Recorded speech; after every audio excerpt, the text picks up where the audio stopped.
Never looked that moe. You know who looks moe as fuck? Michael. I was gonna say Jamie Foxx, but yeah, Michael. That's nuts.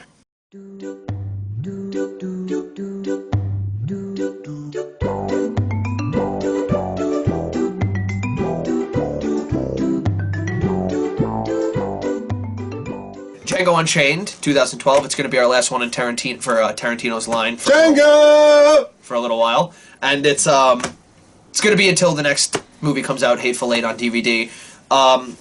Until then, we won't have enough Divd. to actually divd.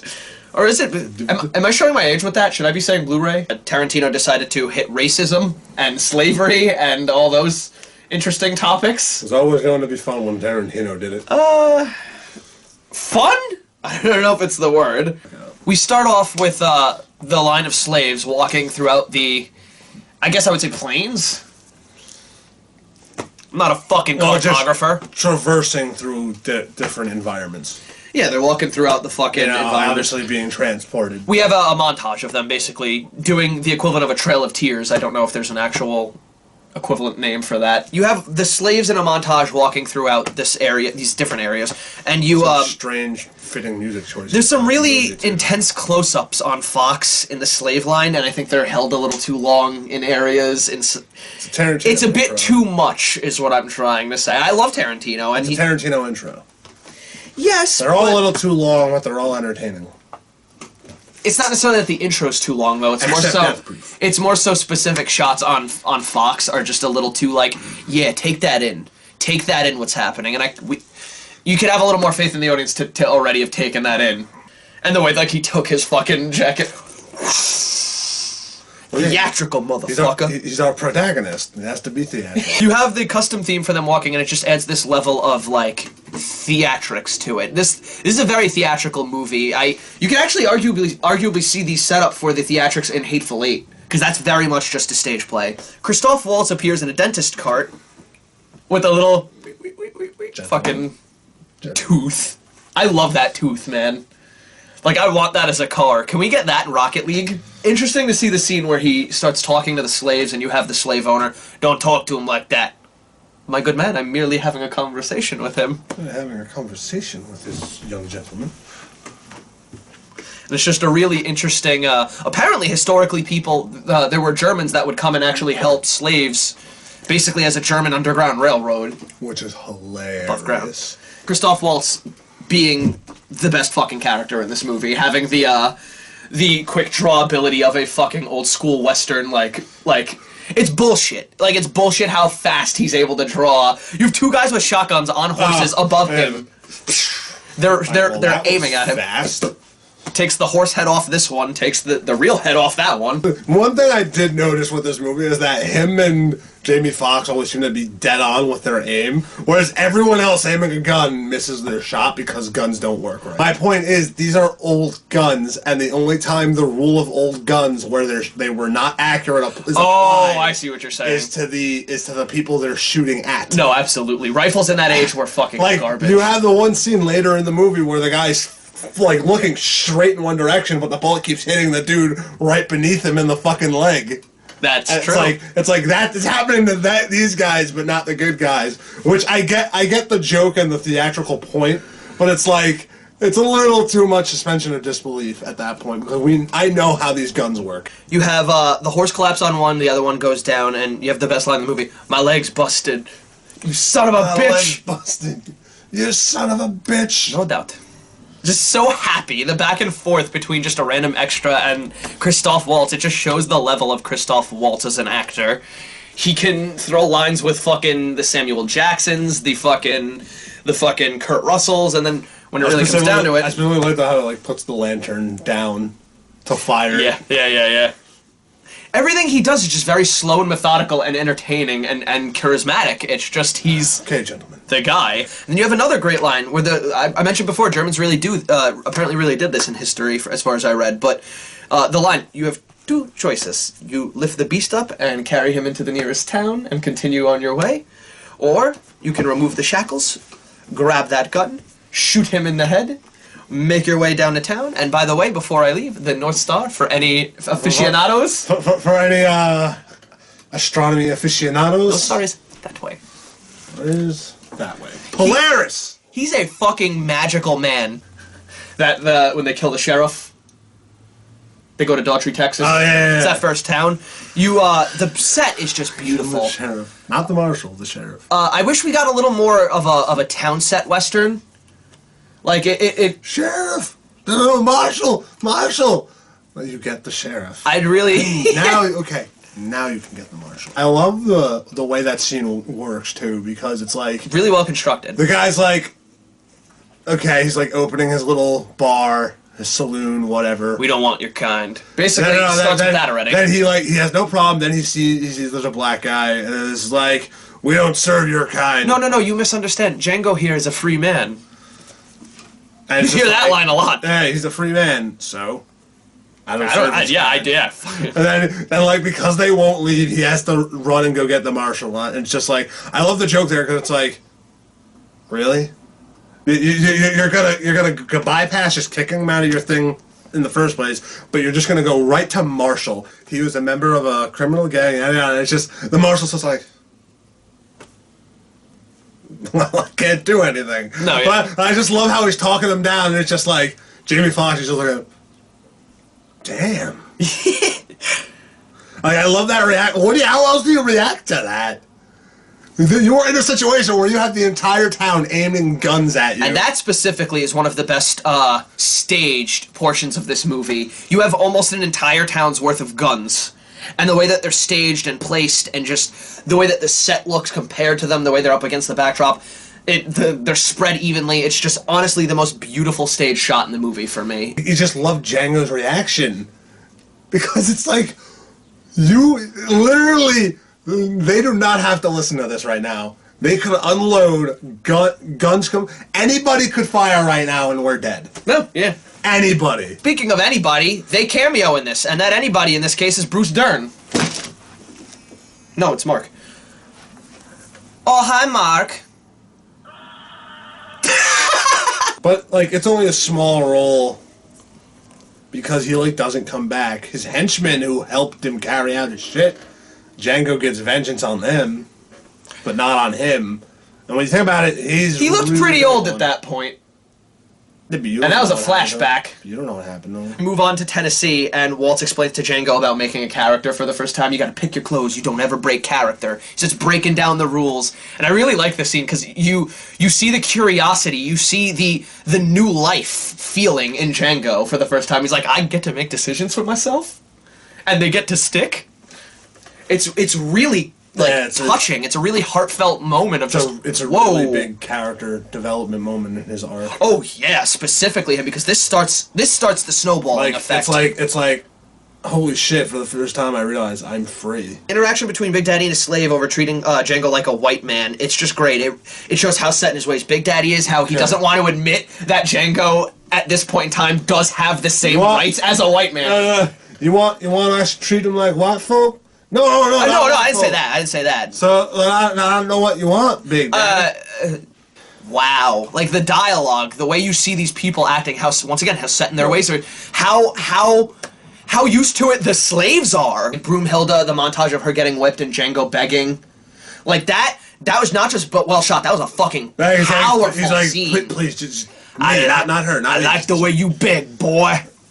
I like the way you beg. This movie is fucking... There's no other word than powerful. But before he does kill him, when you see him actually grabbing the whip and whipping the guy, and it's not even like it's a choreographed thing. He's literally just going ape shit. But he starts going nuts on him, and it's just like, you could tell it's not choreographed. It's just it's raw emotion, and it's felt. The vengeance moment, the vengeance moment there is felt by the audience, at least in my case. I also think that whipping scene shows the it almost feels like the mission is like a step closer to being done because he got part of the gang. Yeah. So it's like he got part of it. We're a step there, and it's just all three of those brothers were there working there. It's much closer. Yeah. No. Yeah. The one guy he didn't really get was the guy trying to get away on horse. The thing is, like, the shot of him riding the horse, and then he gets shot, and then instead of showing him take the bullet, which you see in 1,000 movies, the squib just... instead of something so ridiculous and well, I like that and because gory, it was a musket shot. But this is Those the are gonna be thing. nasty. But this is the thing. Instead of just showing that, they do a much more beautiful and subtle artistic choice and just show the blood splatter on the fucking flowers. On the really white flowers, so it's just this striking visual and once again meaningful. Yeah. I also love the good job Tarantino did with the scummy Southern hillbilly look in this movie. I'll use that as a segue. High five. The KKK. That's the thing, is they have a nice comedic scene with Jonah Hill, which I hear was cut out. There was more for him. That's why he was in this. It wasn't supposed to be as pointless. Again, Tarantino has a habit of using big names at the time. No, right. And not doing much with them. It's a raid! It's a raid! You're not supposed to know! It's a raid! We're gonna be riding the horse. You don't need to see! The fucking horse can see, and that's the point! You have the moment where you see that the KKK leader is Big Daddy. Yeah. So they pissed off Big Daddy. Big Daddy there. comes to get their revenge. No, I'm saying in this scene. And Big Daddy tries to orchestrate this big, like, chaotic fucking ordeal. Right before the scene happens, you see a quick scene where it's just he replaces the money that he keeps in the tooth with a bunch of dynamite. And so there's almost like a split second of, I don't follow what the fuck is happening. And then in the next scene, you almost instantaneously get it when they're surrounding the thing. And you're like, they're gonna blow up. I think it's really depressing when you have Waltz and him at the fireplace and they're talking about, like, Brunhilde, and you have him basically telling him a story for the first time. And I kind of, first few times I watched that, I took that as, like, a little overacting on Jamie Foxx's part. But it really isn't, because as he pointed out to me, that's how he would act. He doesn't know. He would like to hear a genuine story, especially something about his wife, and he's a slave, so it's not like he's read about it. He's been a slave his whole life. He hasn't really heard nice stories. So it's like a nice moment. He almost has like a kid-like has like childlike wonder hearing this German mythology. The line, I've never given anyone their freedom before, and frankly, I feel responsible for you. If you know how this movie goes, that is one of the most depressing lines in this movie. Because yeah, you're actually a genuinely, seems to be a good man. You're helping this guy. You are literally not only helping him into his freedom, he's free already. You're helping him with his mission. So you genuinely care that him and Brunhilde get together. Yeah, he gets his Brunhilde back. And what does Waltz get for it? A belly full of lead and a mouth full of blood. We go from one depressing scene to the other with Waltz and the rifle scene, the Smitty Bacall gang, where he's teaching, you see the reading's been paying off for Django and he reads the fucking sign, apparently for the first time. And then you have them saying, like, the whole, he's in front of his kids, I don't want to do it. Yeah, my business is a very rough business. The small text crawl explaining what happens in the middle of the movie, that's lazy.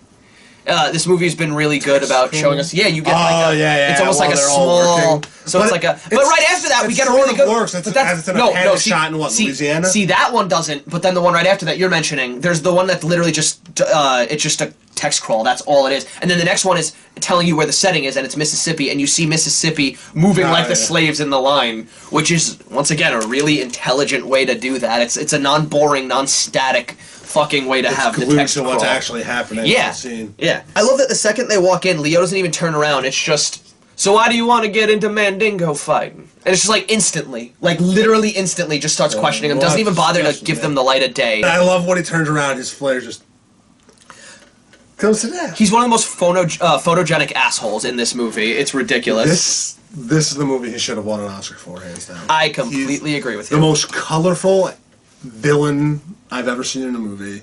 Leo, do more villain roles. And the Mandingo fight, while this scene is going on, is one of the most brutal, disturbing things I've ever seen in movies. Very visceral. Fuck the ear scene. So they offer $12,000 for a slave, which gets Leo to basically start the journey to the candy home, Candyland, so to speak.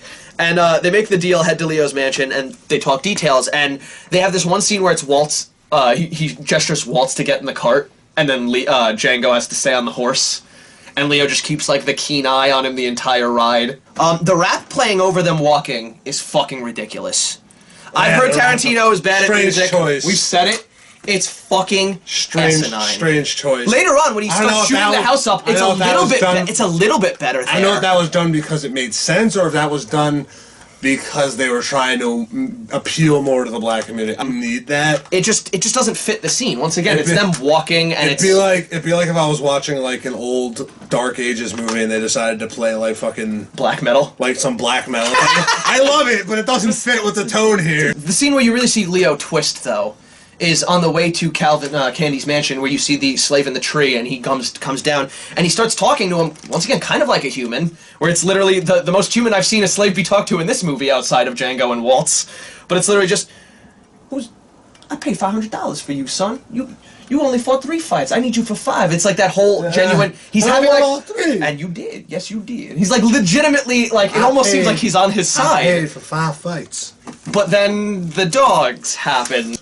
I just want to say this movie just looks him in the eye the whole time. Doesn't care. This movie really has the most hyper violence for any Tarantino movie, between the dogs, the fucking dingo fighting. You don't even see the full thing, but you can just imagine. You don't need to. It doesn't. It does. The idea of being torn apart by dogs doesn't leave much to the imagination. The one, like, they crowd the one arm as he's like this, and that's all you really need to see. And the rest is once again done by your mind, which in some cases could be worse. And then who does almost break there is Christoph Waltz. Christoph Waltz. Who's gonna reimburse me my money? I will. And he's just like, no. No. He's just. Say it again. Who's gonna reimburse me my money? I will. You will? He's just tired of seeing you play around, is all. It's just a really dark. Well, the way Django brings it back. Yeah, no, see, that's a good save. And Django, this is where you see the student so far has surpassed the master.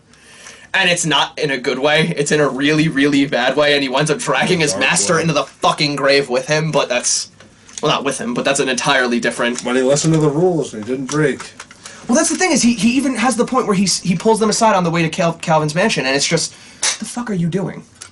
Like, you're yelling at these slaves. You're making a big deal. You're making them fucking look at you. What are you doing here? This isn't how we're supposed to do this. Tell me to play. But then he quotes his own fucking rules back to him, and it's just, well, yeah, it's what I did say. Shit.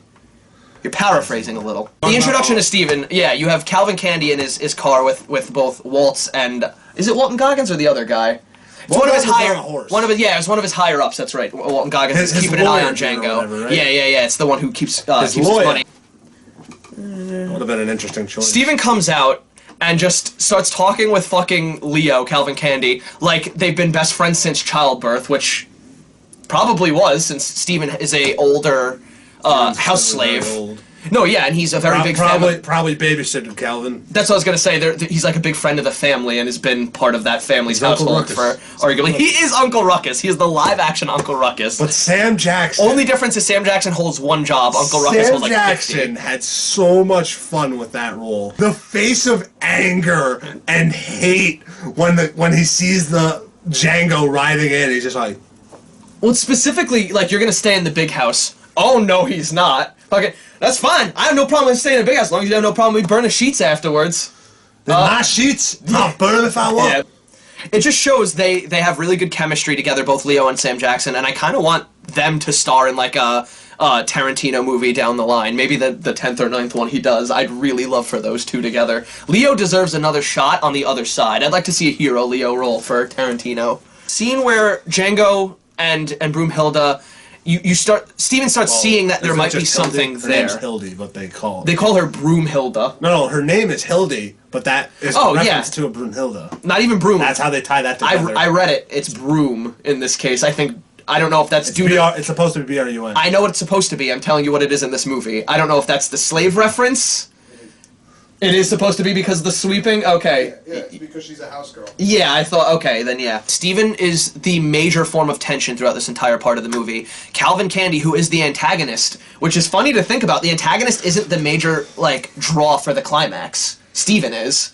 And Steven winds up warning him and then he still winds up not doing anything negative, if you really think about it. Candy gives them what they want in the end. So it's like the climax, once again, is entirely behind Steven. But for the $10,000 or whatever. 12,000, but 12,000. You said you would pay a ridiculous price. But the tension completely changes after Steven tells Leo and Leo re-enters the dinner.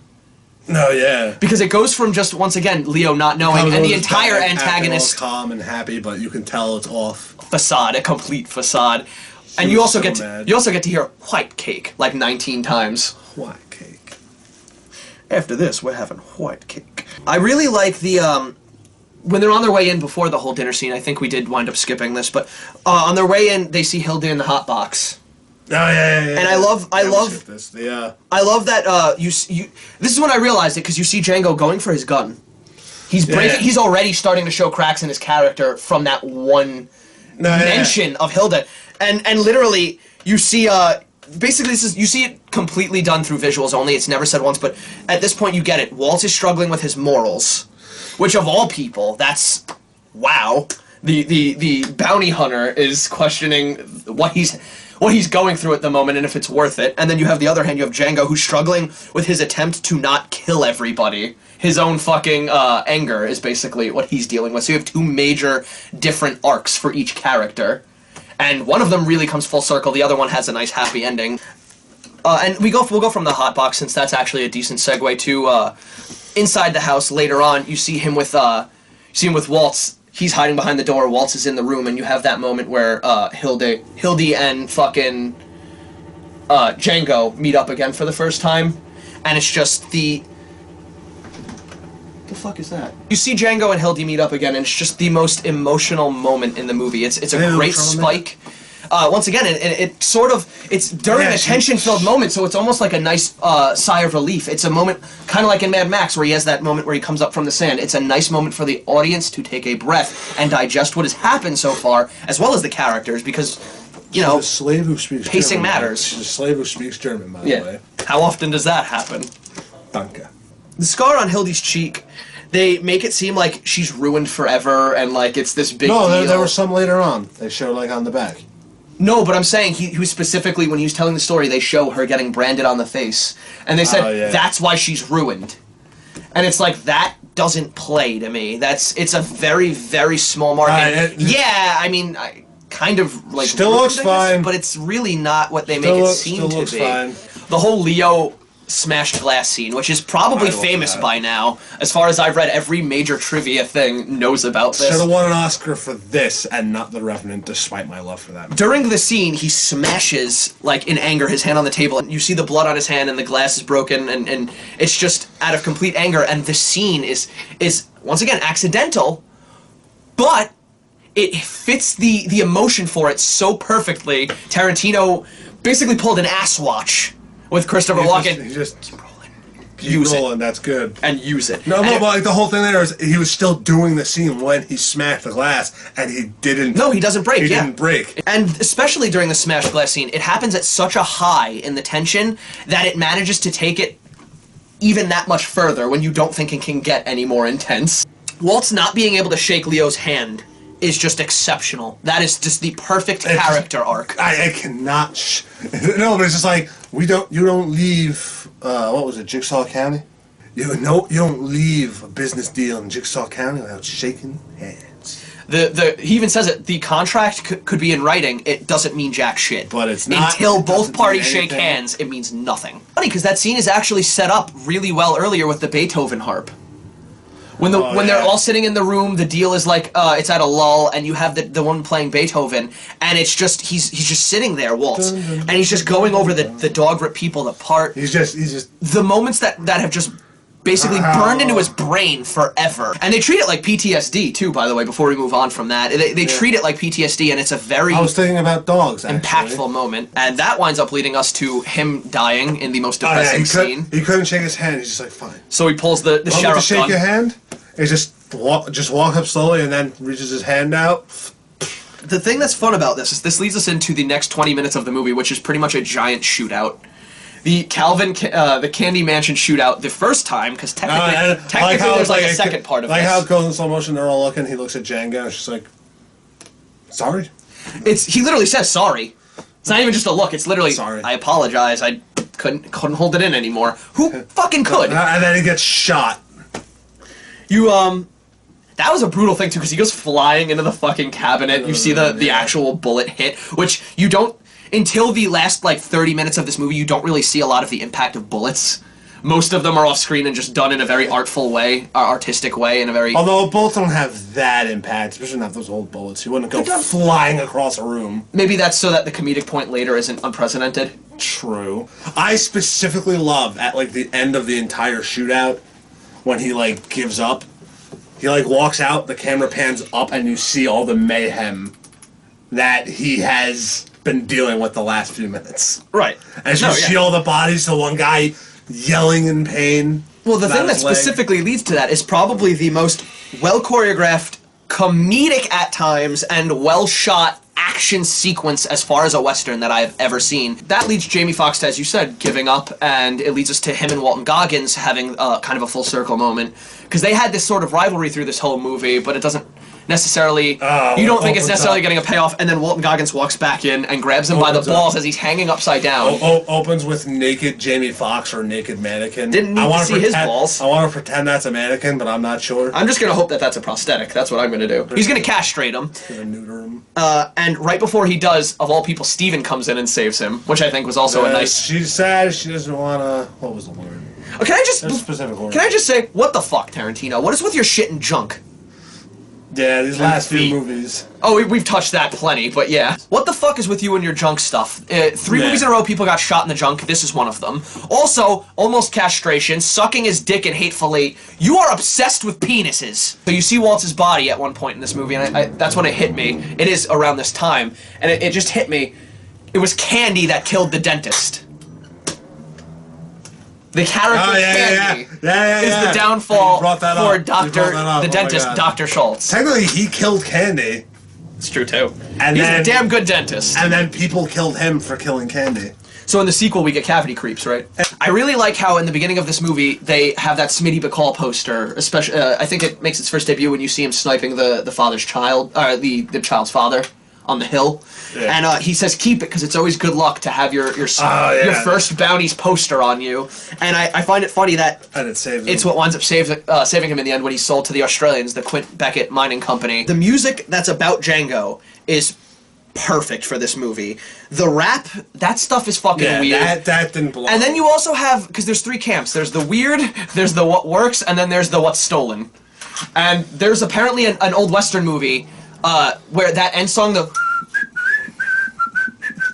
that whole whistle song, that's for a completely different movie. Huh. And it's actually named, I believe, Trinity, which is what that character in that movie was. And he just flat out rips it off, throws it in this movie, and it's funny because there's a line in it that says, who's the best of the West? Well, it's not Django because he's South. And there's things in the song that you can realize, yeah, that doesn't really fit. The final scene in Candy Manor, he works his way back after escaping from those... He works his way back after escaping from the Quint Lebec Mining Company, and he gets to Candy Manor, and the way they reveal him up top in the shadows, once again, artistic. And then it goes a little too long with him showing off. I personally, and that's what we're getting to that. First of all, Walton Goggins and Steven get their comeuppance before we move on. Oh, fucking do. Walton Goggins is the one that gets shot in the dick in this What's the hillbilly line? Oh yeah, he's like, damn you to Django! The D is silent. D is silent. Hillbilly. So many great comebacks and one-liners in this movie, which just shows you his original intent of making a folklore-style, like, fucking hero, a Western hero. It just really works. Scoot over, actually. Let's let him come in for the trivia. We're on trivia now. Oh, yes. But yeah, the movie just kind of goes out with a really over-the-top theatrical...